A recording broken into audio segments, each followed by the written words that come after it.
Hi, I'm your L7 movie guy, Pierre Marks. This is the recommendation show for all your streaming services and reviews. Let's get started. First up we have is a sci-fi body horror film starring Demi Moore called The Substance. This is about a star actress that is distressed because her chauvinistic boss fires her because she's fading from the spotlight and she's getting older. Then she soon finds out what she thinks is a cure, starts injecting herself with a mysterious serum that promises a younger, better version of herself. But things go horribly wrong when she finds out this treatment is more than what she bargained for. I'm horribly wrong. So I just have to say this was crazy bonkers and such a cool idea that was executed with such gross perfection. Everything from the screenplay to the makeup effects to the directing brought something unique and horrifying to the screen, especially the cinematography and the editing. They just both delivered some moments that was a mixture of The Shining, The Thing, and even The Toxic Avenger. Also, too, they didn't waste any frame of film and edit cuts. Don't waste my time. Now, the acting portion of this film was pretty surprising, because everybody knew exactly how to deliver their lines and portray their characters. But the characters that are in this film have a lot of themes that are in common with each other, like gluttony, revenge, vanity, mortality, and all the social problems that go with it, which Demi Moore and the young actress playing the younger version of her delivered it to a T with such energy and dedication.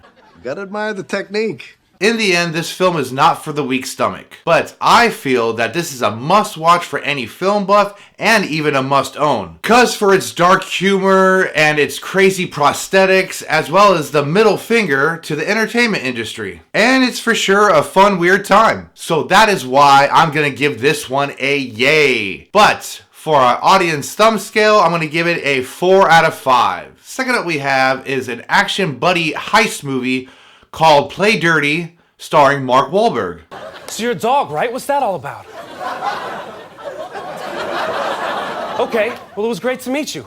Say hi to your mother for me, okay? Basically what we have here is an expert thief gets shot after a major heist with his crew. But after stumbling onto another score of a lifetime, he starts to pin other degenerates against each other. And from that, our thief now needs to figure out how to outsmart the New York mob, a South American dictator, and the world's richest man in order just to make things right, as well as get the money that was stolen from him. Well, yeah. You got money for that fucking commercial, you know?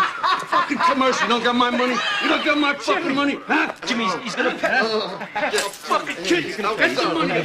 Fucking cocksucker. You hear me? When it comes to the acting portion of this film, I would say that it was pretty much mediocre at best. And that only goes for the serious tone and moments of this film. Then there's the other acting portion of this film that came across as more comical and witty. That's because you can tell right off the bat that most of these actors, if not all of them, had a really good time being in this film and acting in it. And the moments with the dialogue exchanges, as well as the comic relief characters or moments, had me laughing quite a bit. And more than I thought that I was supposed to.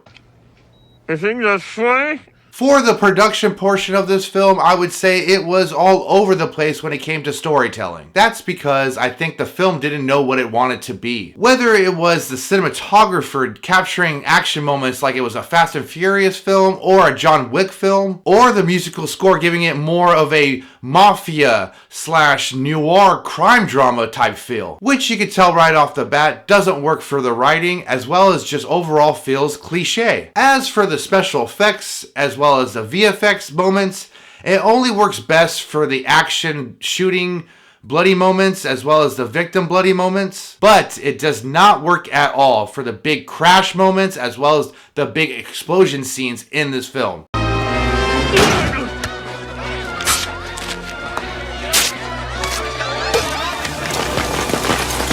See you in hell, candy boys!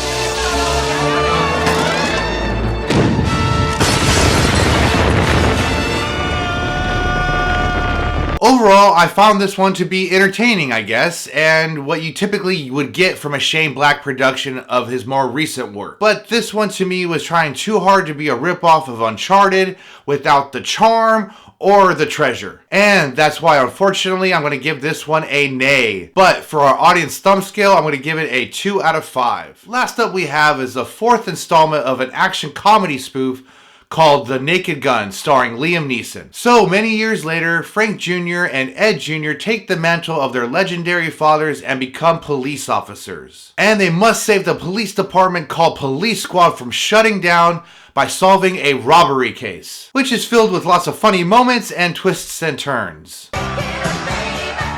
Twist and shout. Now, the actors in this felt very commonly picked for certain roles, especially our villain characters, which felt very generic as well as typecasted to the full extent. But as for our hero characters and the actors that portrayed them, they had a great time being in this film. That's because they weren't afraid to make fun of themselves as well as dedicate to the gag as well as the joke at hand. The one thing that was actually a big surprise to me was seeing Pamela Anderson in this, purely because I didn't know she still acted, as well as I was surprised that she had comical chops and really good funny timing. The timing is perfect. As for the production and the storytelling, I felt like it was pretty true to some of the source material, but also it did rip off an Austin Powers gag joke as well as a story plot from The Kingsman. Now, the production portion of this film does tremendously stand out for its fight choreography, funny moments, as well as the prop usage. They just work so well for committing to a running joke throughout the film and came across as perfectly over the top and unique in its own way. The only thing that didn't feel part of the franchise was the color grading and the cinematography, because it looked more like an action cinematic than it did like a funny cinematic, if that makes any sense.